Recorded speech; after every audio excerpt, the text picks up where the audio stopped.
Welcome to Artist to Art. Welcome back with Laurence de Valmy. And here we are. Here we are. Here we are. I'm Aaron Jack. And you can find me at Aaron Jack Line Art. So here we go. We're going live. We're going live. I love going live. Here we are. Here we are, present in the day. Hey, Hello. how are you? Fine. Nice to Yeah, see you. nice to see you too. So where are you? Where are we in the world? Yeah, so I'm based near Philadelphia, Oh, and I am in my studio, and I'm lucky to have a home studio, so I can work without being disrupted by the whole crazy situation. so many crazy situations around the world. Indeed. So I value the quiet space in my studio. That's so beautiful. So beautiful. It's so beautiful to have that quiet space. Yes. So so how did you come to Philadelphia? How did you end up in this space? Yeah, well, I don't know if I will end up here, who knows, but How did you end up here right now today? yeah, well, 7 years ago, we moved from France to the USA, first in New Jersey, and now here. And it was a move for my husband's job, but also because we wanted to come back to the States and have this as an experience for the whole family. So there I am. Wow, where in France were you before that? Paris, mostly Paris and the South. Ah, okay. Yeah. So what is going on for you during this whole time of COVID? What are you making? What are you creating? What are you showing and sharing? Yeah. Well, I was lucky enough to have already, some galleries I was working with and some art shows that were scheduled. Then, of course, things got canceled or postponed. But then the situation varies from one country to the other. So I had a show in Korea that didn't get canceled.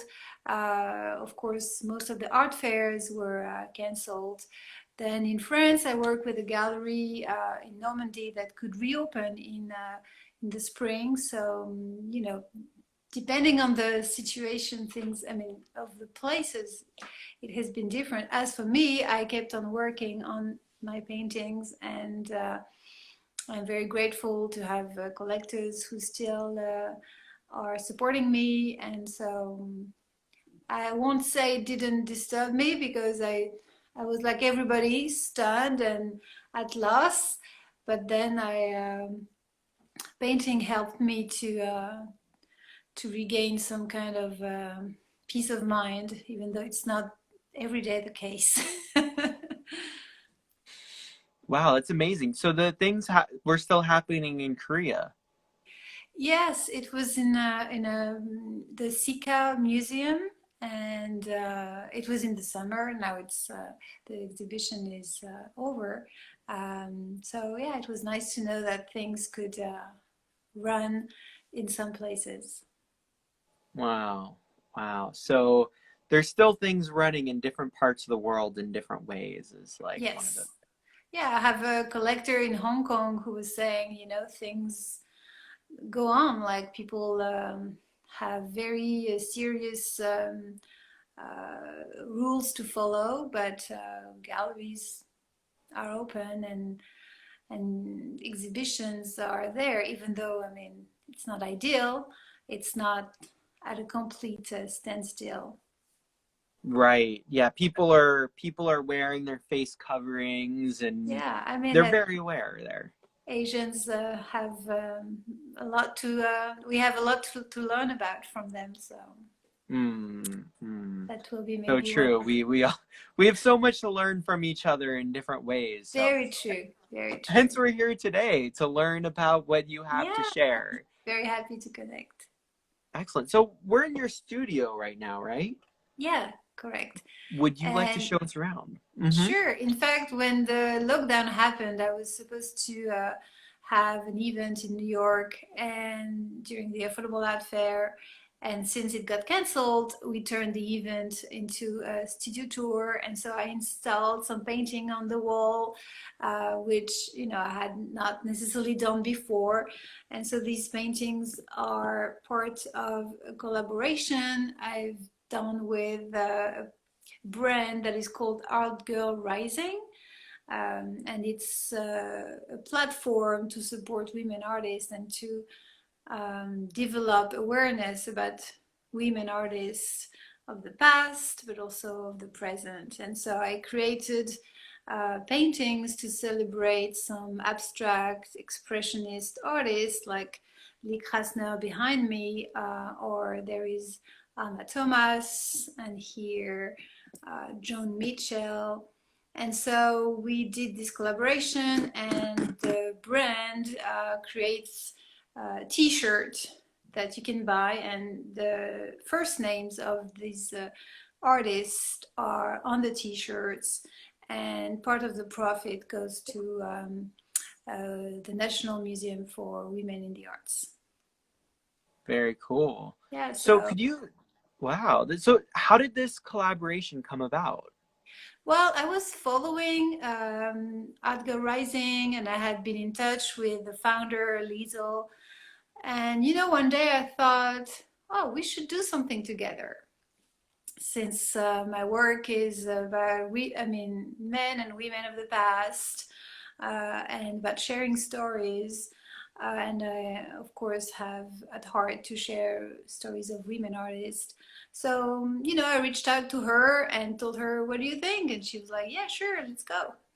So that was how it happened. Wow, that's so cool. So what's going on the wall back there? Why don't you tell us a little bit about like Yeah, what's happening? Like what inspired you to get into this? sure. So these Instagram paintings are anachronistic paintings. So I place an Instagram in the past. So all my paintings take place before June 2010, when Instagram was created. And I appropriate an artwork of a famous artist, and I share in the dialogues the story behind the artwork. So here, Lee Krasner, she painted this Sun Woman a year after the death of her husband, Jackson Pollock. And for her, it was a liberating um, painting period of her life where um, she was grieving, but also rebirthing as a person and as an artist. So I share this story in the dialogues. So all the dialogues are based on my research, the biographies and the history of the artists. Wow, so you really delve in deep into the histories behind each one. Yeah, Sounds like. and there are so many fascinating stories that sometimes I don't have to even go very deep. It's just they're there. We don't necessarily, talk about them all the time, and of course, but yeah, I enjoy. I've always enjoyed learning about history through the personal stories, and when you look at art history, it's a group of connections. I mean, the people were not connected on Instagram, but they were connected in real life through different means, or they were connected through time. So I like also to show the continuity in art history, artists who got inspired by each other's. So sometimes we think appropriation is something that is of the 21st century or very 20th century, but it happened before. And so I like to show the links between the artists through times. Wow. So you, what got you into showing those links and like trying to understand that like the links of art history? I think just my personal interest into these stories, and it sometimes just following an exhibition I see, retrospective on some artists and some books I read. I love books. So, and also I'm lucky to have a great source called Google. So it's very helpful to have access to all that information. And usually it's just, one information leading to another. Wow. So it's just kind of like as all of these different connections happen and how so Lucas just joined on here. Thank you, Lucas. And Henrietta and all the beautiful people out there. Thank you. So it's really interesting. Like, how are these artists connected? What are some of the more interesting links that you found in art history of how these people have been connected and how they create work together? Yeah. Well, some links people know about them, but they are not necessarily widely communicated. Like, for example, when I was reading about Robert Indiana, who painted the famous Love painting, um, even if I was going in Wikipedia or other biographies, they were not mentioning how deep his relation was with Elspeth Kelly. They had been lovers, they had been working together, and so when I knew about that back story, uh, I could see the links between, the works of Indiana and Kelly in different styles. So that's one story, for example. But then I like also to share these hidden stories, like in Gustav Klimt, the famous Kiss painting. The lady in the painting is supposed to be Emilie Flog, who was an Austrian designer, and she was his lifelong partner. We don't know for sure they were lovers, but we know for sure that they were very close, and she inherited from half of his estate when he died, and his last words were for her. So I like to share about these, personal stories that we don't necessarily I mean, everybody knows about the painting, but who knows about Emilie Flog? Not so many people. Wow. So just like getting to learn all of Yeah, these and all of these histories. Let's take a look at some more of them. We have some images yes. here.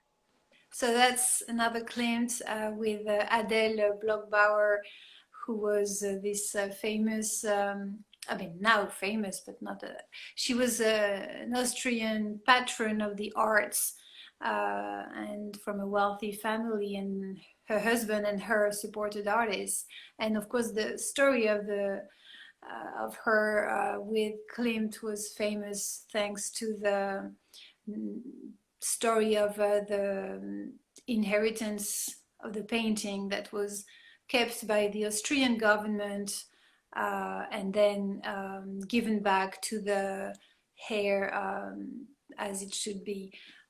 So The Woman in Gold was a movie made after that. But I was mostly focusing on how, some artists thrive because they are supported by some patrons, and it was the case for the Bloch-Bauer, who supported many artists.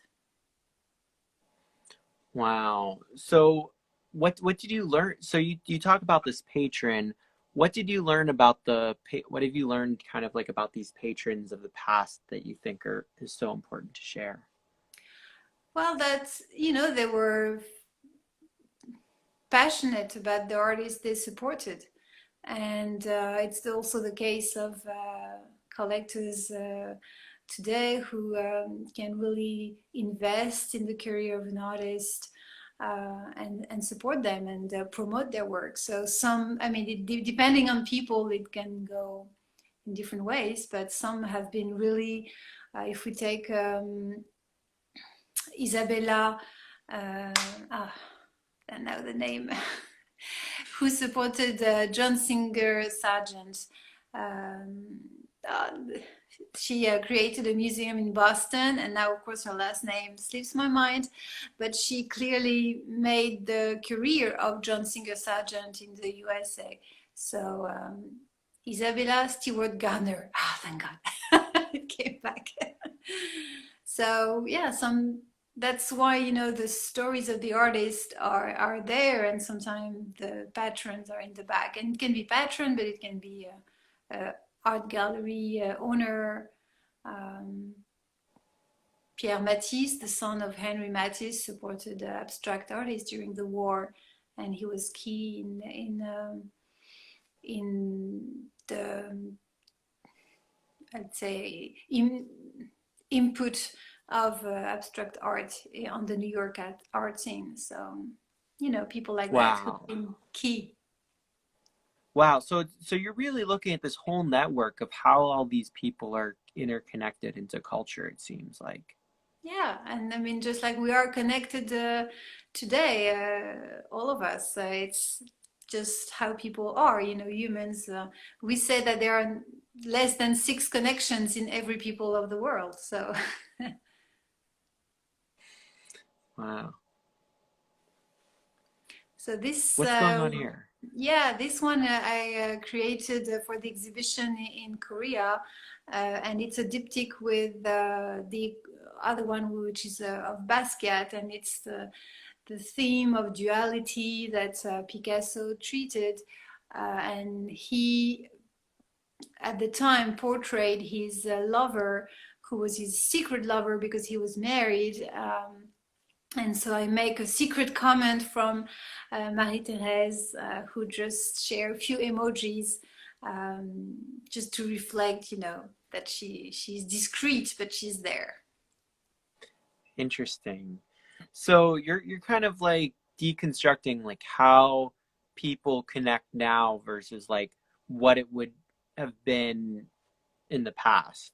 Yes, yes, it's also reflection on our way of communicating today, and of course, artists in the past could only do so through letters or in person, and we are lucky enough to have the chance to connect despite the distance. Yeah, it's very interesting how that is. So so how are you making these? Like what's your process? So I use acrylic painting, so that's my medium. And for example, I have a piece there that is in progress. So you will recognize easily the artist. And so I just go from, you know, the original painting to recreate, to appropriate the painting, the image I chose. And then I have the story that I want to share. So I write the dialogues, um, and that's the process. So it's mostly I start with an artist or and his story. Hmm. So each one is kind of like a whole like iteration of like what are those stories? What are those ideas behind it? Yes. And I am really, I mean, this series has enabled me to combine my interest for art history and painting because I really like to, I mean, the physical aspect of painting. So it's it's thrilling for me to be able to enter into the personality of the different artists through their different styles and to recreate. And so while I do that, you know, I kind of share something. I think it makes me understand them better. Wow. So that's the second part of the diptych, and that's Basquiat appropriating or recreating his own version of Girl with a Mirror, inspired by Picasso, who was one of his big influence. And of course, the treatment is really Basquiat's, but it's also a kind of dialogue. And so, since the theme was duality, I made a diptych to put both in dialogue with each other. Interesting. So each of them, are you using like the original media or are you always using acrylic to portray? I I always use acrylic. So Yeah, sometimes it's a fun challenge to try to recreate, for example, encaustic in acrylic or watercolor or a different medium with acrylic. But acrylic is really a very flexible medium, so I can manage to achieve a wide array of things. Of course, each medium has their own quality, and I give the impression of what it is. Wow. So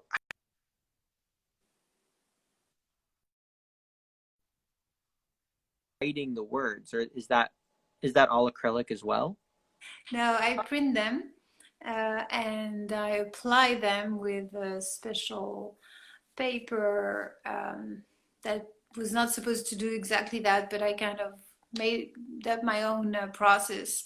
And so I apply it and then I recover with painting and varnish. So it's a whole process in itself. So it's mixed medium, I would say, if, acrylic and the dialogues. Interesting. So this is John Mitchell. It was the painting she exhibited at the Ninth Street Show, which was the big show for abstract expressionist that launched the movement into the art scene in New York. And so I share about it. And, the people who were there, she was supported by de Kooning, Franz Klein, and that's, a little moment in time that I capture there. Wow. So you really see like how they supported each other. Yes. And this painting in particular, it was not easy to find the image because when I was digging into the bio of John Mitchell, I mean, the title of the painting was Untitled. So go figure which one was in the exhibition.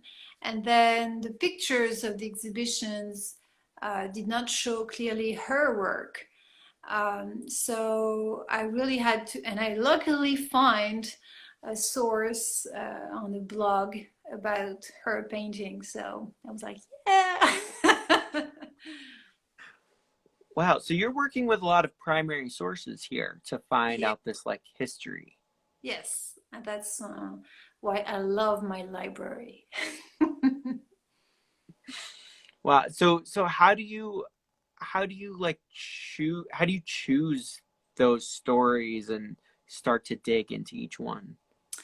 So for this particular painting, it was really part of my collaboration with Art Girl Rising. So I had in mind that I wanted to talk about these ladies, and I liked to highlight paintings that were key for them, and so or moments that were key for them. And that show was important because it put John Mitchell and other artists on the scene. So I like to focus on the early stage of their career. It's often interesting to see how they got there and what happened to make them become successful as artists, if not commercially successful in their days, but later on.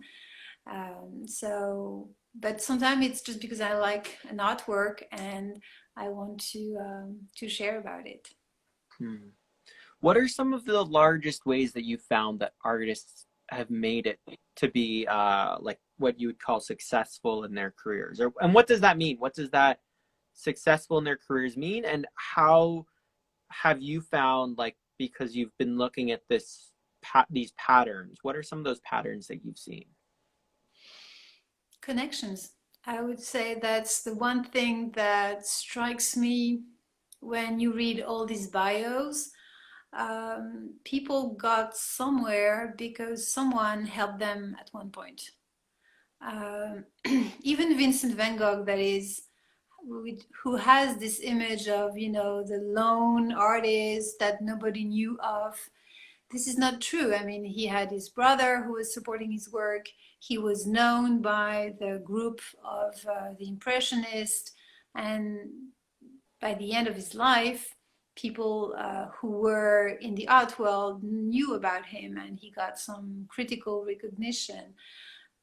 Oh, he died, and that ended the story. But so some people have eagerly looked for connection, let's say like Andy Warhol, who was, very good at networking and making it happen, and who had a very precise um, path in his mind, I think. And for some, it happened more by chance, or because they were part of a school or a group of artists. So, but I think it would be, in my humble point of view, the connections. Hmm. And what are some of those patterns and those connections that you've seen uh, those artists have? Like, what are there any like certain ways that they've been connected to these other artists or patrons or galleries? What are some of those like Mm. patterns that you've seen? Well, it's often because they work in the same style, and if we take groups of artists like the Ninth Street Collective, well, they were gathered around, same ideas. Um, and then it can be just a community of artists. That's a difficult question. Like, for I think what strikes me there, it's you can often read like, this person recommended the work of that person to this one, and then boom, this happened. And sometimes it takes years, and uh, but I think um, they all in one way, were friends or not, but were connected through their work. Hmm. So there was some like connection in the ideas, you would say, or like the styles or Yeah, I what have mean, you, and often, they were connected in some way. yeah, I would often, yes. And would you say a lot of those were like different generations that they were connected across, or has that played a role? Would you say when you look at art history? Hmm. So the cross generation uh, connection, sometimes people didn't even know each other's, but they were influenced by the work of artists who came before. So they they looked at the work of the person, and were inspired thanks to that. So let's say Edouard Manet has influenced quite a few artists, or he was influenced by Velázquez, and he had never met him. So, but he went to Spain, he saw the paintings, and that inspired him. So both the connections and the inspirations, you would Yeah. say, are both Yes. the connectivity to the cultural like element. Yes. And what do you feel like is that success that you talk about, the success as an artist Hmm. that you put in there? That's an interesting question, and I think it depends on each person. I had read something that was saying that there is you can consider success because you are recognized by your peers. Let's say Vincent van Gogh in his time was successful because someone like Claude Monet thought he was among the best. And you have historical recognition, and that comes usually later in time, but someone like David Hockney has it already. And you have commercial recognition, which is okay, you sell your paintings at a very expensive price. But let's say Alfred Stevens was an artist who was famous in his time and who was very successful commercially, but now he's not in really history, or at least he's considered as someone who was not key in the development of art because he did something very classic, portraits that were looking good, and but he was successful in his time, but now it's not maybe the artist that people have in mind.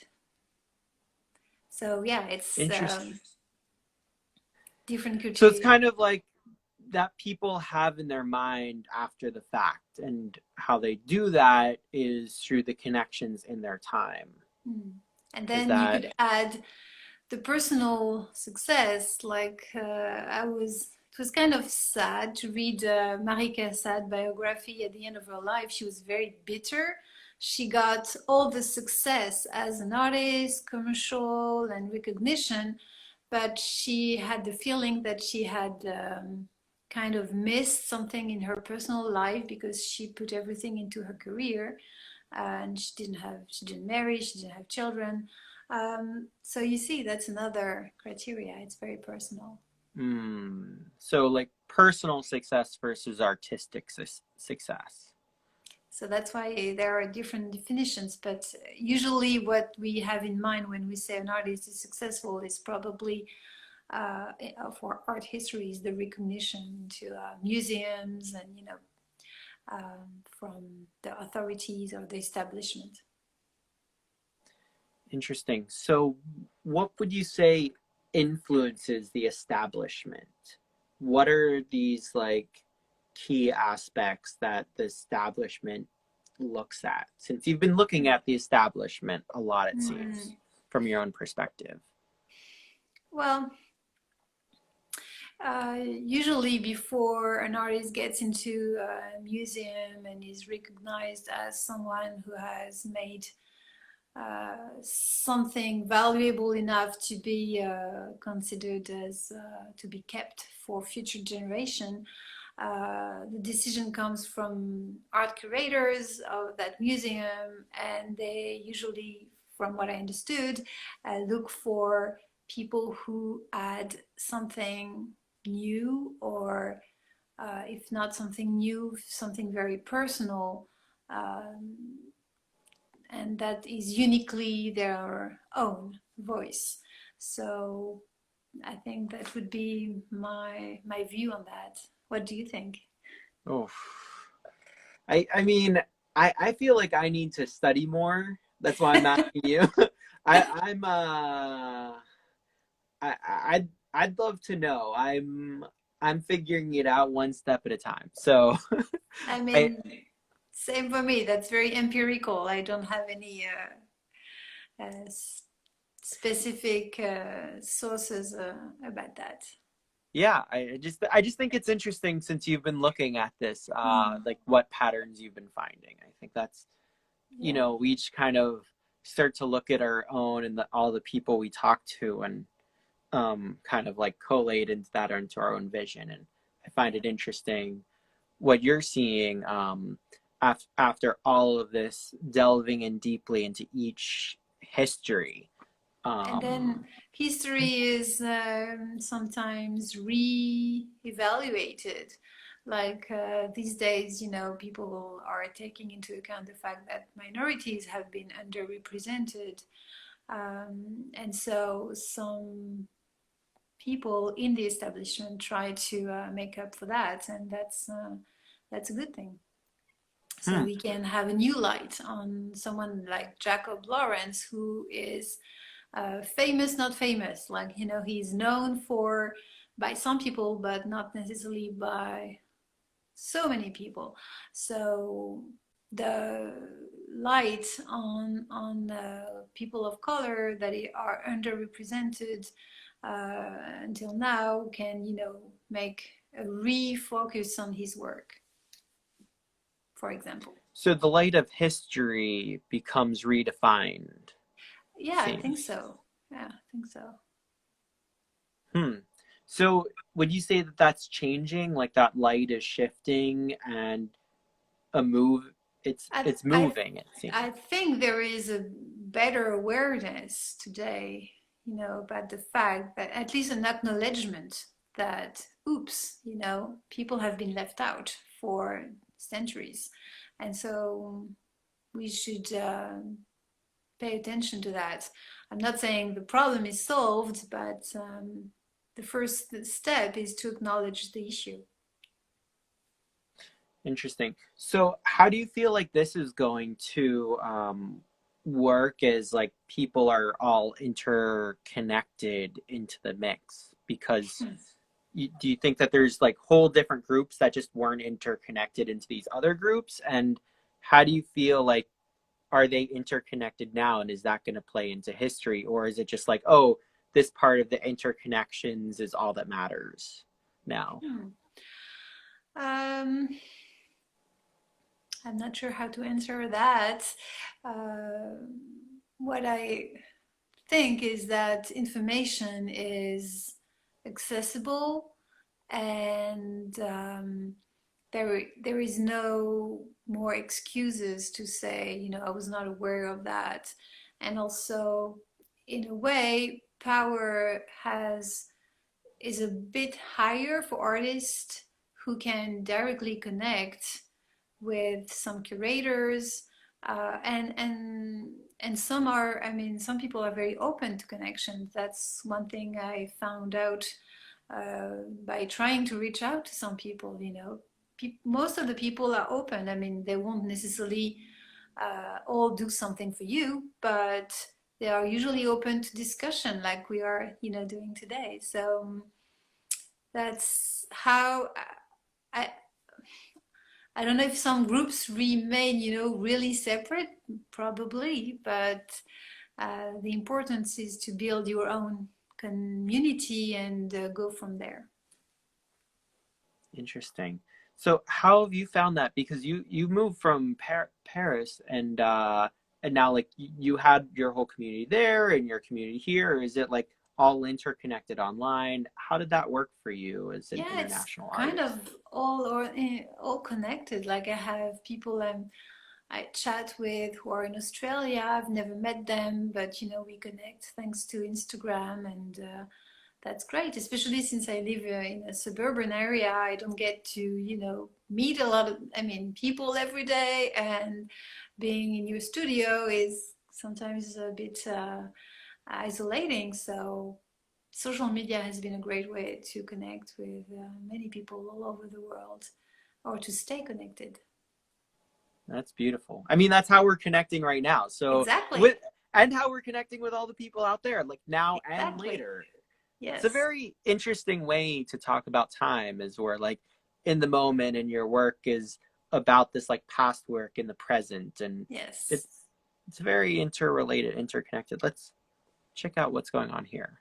So Ilma af Klint, a perfect example of how to rewrite history, because her work had not been shown when she was alive, or not a lot.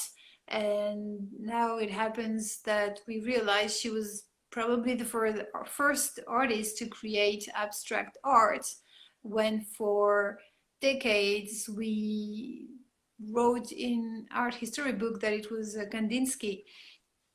I mean, it happened that they both created abstract art, but at the same time, they were not connected necessarily with each other, but they shared some common ideas about spirituality in art. And I mean, the story of Hilma af Klint is kind of appealing, because she was doing spiritism. And so the story is that she said that she did some automatic painting, like painting what the spirits were telling her to paint, in very short resume summary. Interesting.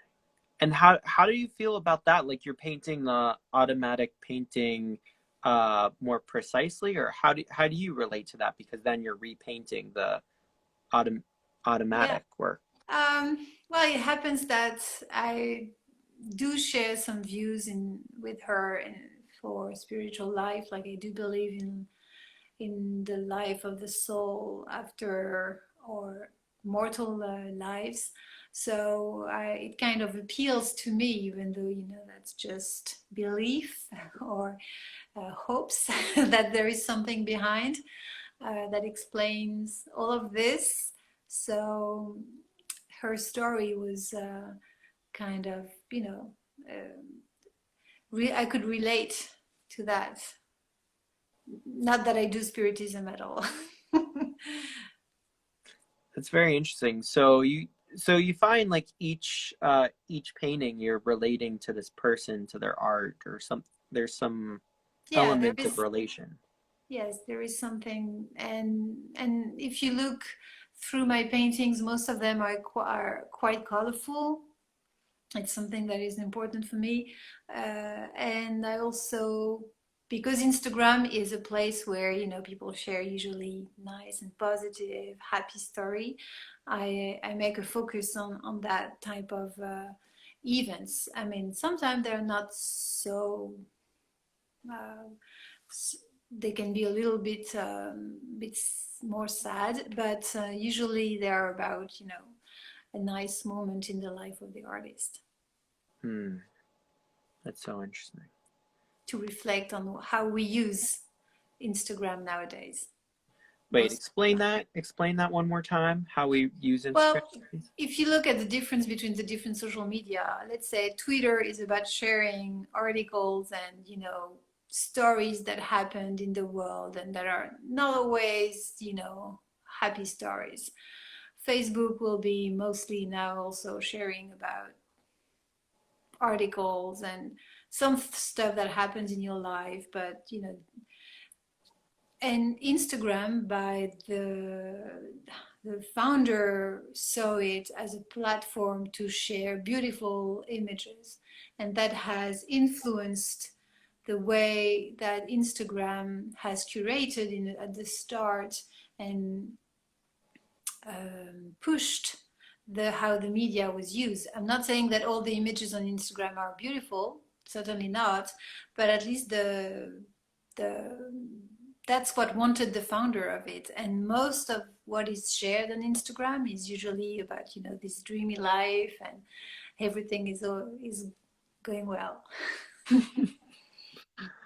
Speaking of that, here's you in your dreamy life. Yes, that's me in the Affordable Art Fair in New York with a beautiful installation by Azar Gallery. And yeah, that was a nice event. So that shows the different artists and different sizes also that I like to work on. So you have some that are much bigger, some are much smaller. Yeah, Do you do multiples or some prints or what's happening? I I haven't until now, up to now.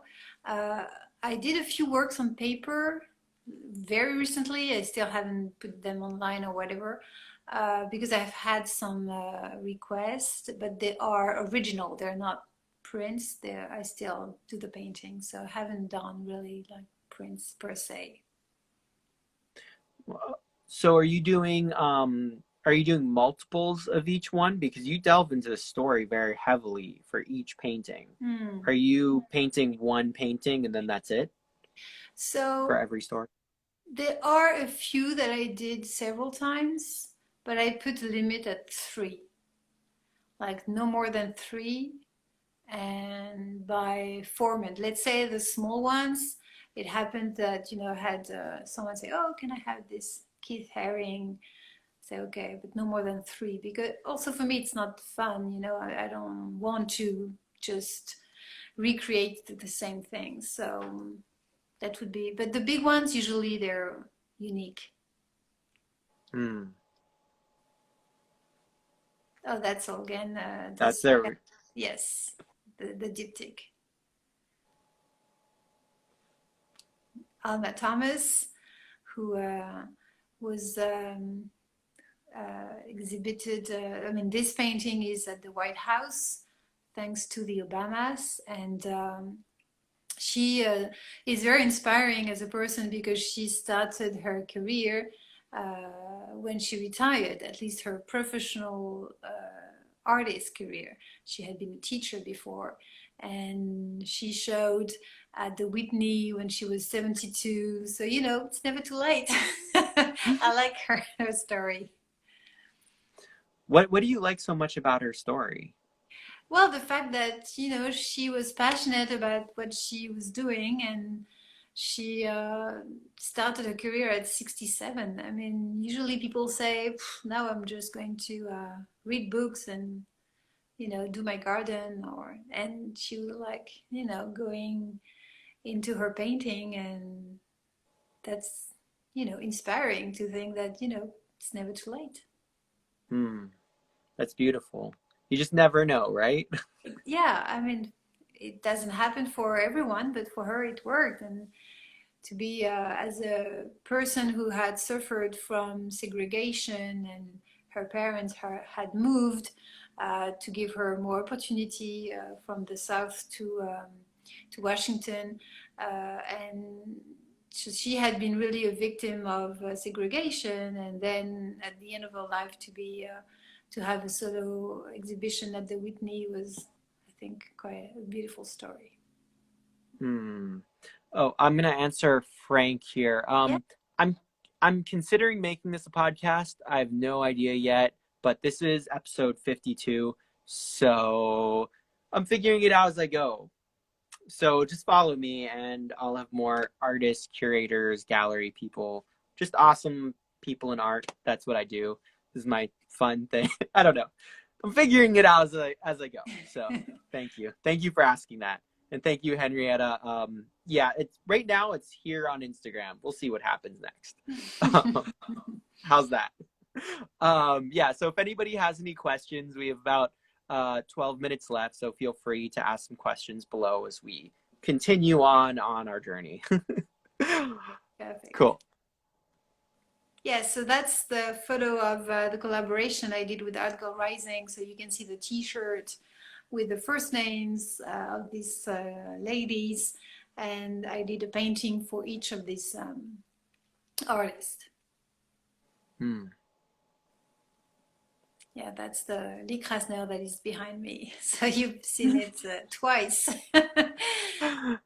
Always more times. Why not, right? I mean, I like the rebirth that is into her painting, even though it's a very joyful painting at a very sad moment of her life, which shows that artists can have very different way of expressing their feelings, and it was probably also mixed feelings for her.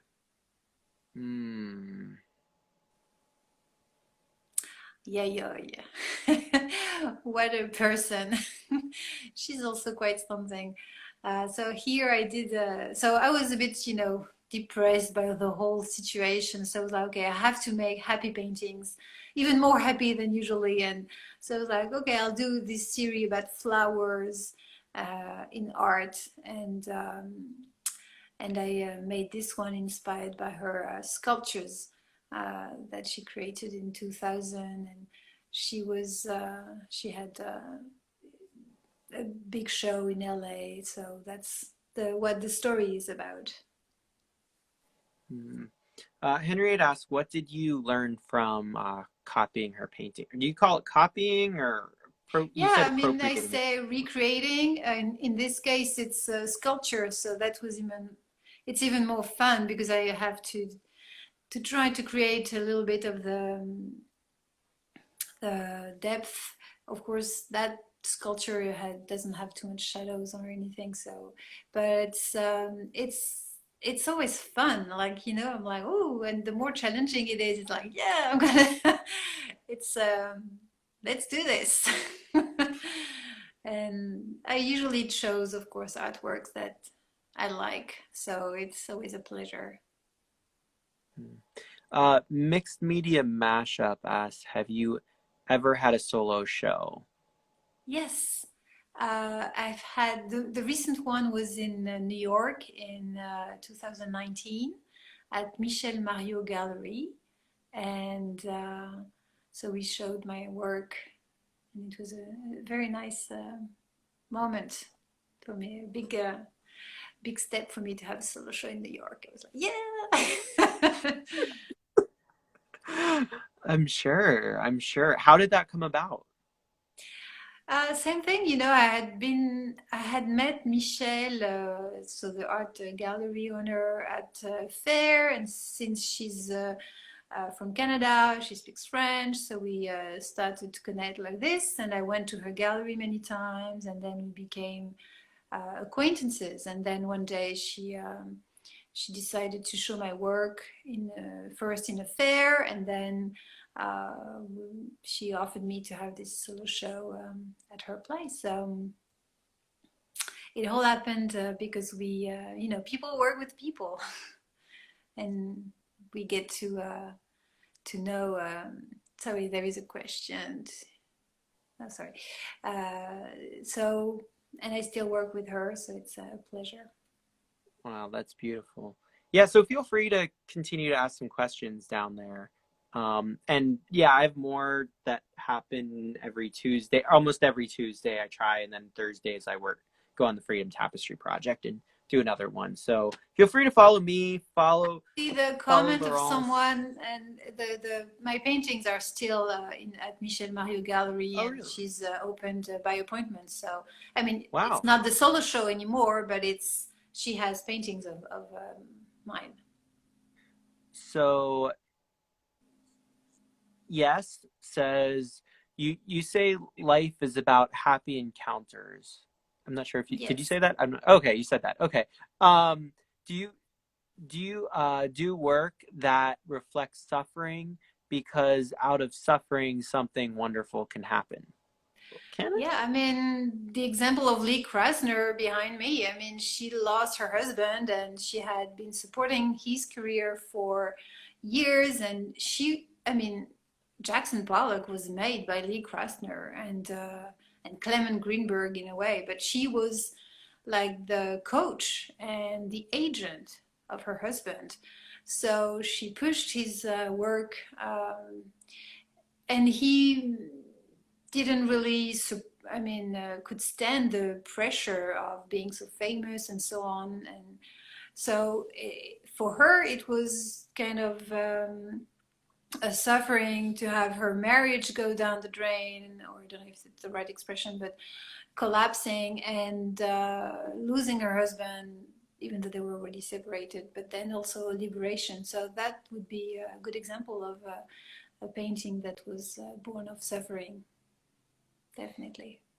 Wow. So you talk about this coaching. What have you found in the realm of like coaching? Are there like a lot of how does that work in the art world for that you found? I don't know because I don't have one, but I certainly have friends who have, given me advice, and I read also a lot of books. I mean, I used to work in a totally different field, and when I decided to really give it a try, I had to learn how to be a professional artist, because it's one thing to know how to paint, it's another to make a living out of it. So I had to go out there to connect with people and listen to advice. And there are some people who do a great job at coaching. I think Sergio Gomez, who connected us, is a great person that I've been learning a lot from. Yeah, Sergi is amazing. He has Yeah, so much good, so many good. I suggest everybody go out there and follow Sergio. yeah. I did a talk with him a week or two, a couple weeks ago. So No, go check definitely. that I out. mean, I've learned a lot from, and he's very generous in his advice. So, but some people have also, and he does one-to-one coaching, I think. Um, and some people do that too. So just have to find the right person for you, I guess, because not Yeah, everybody does the same thing.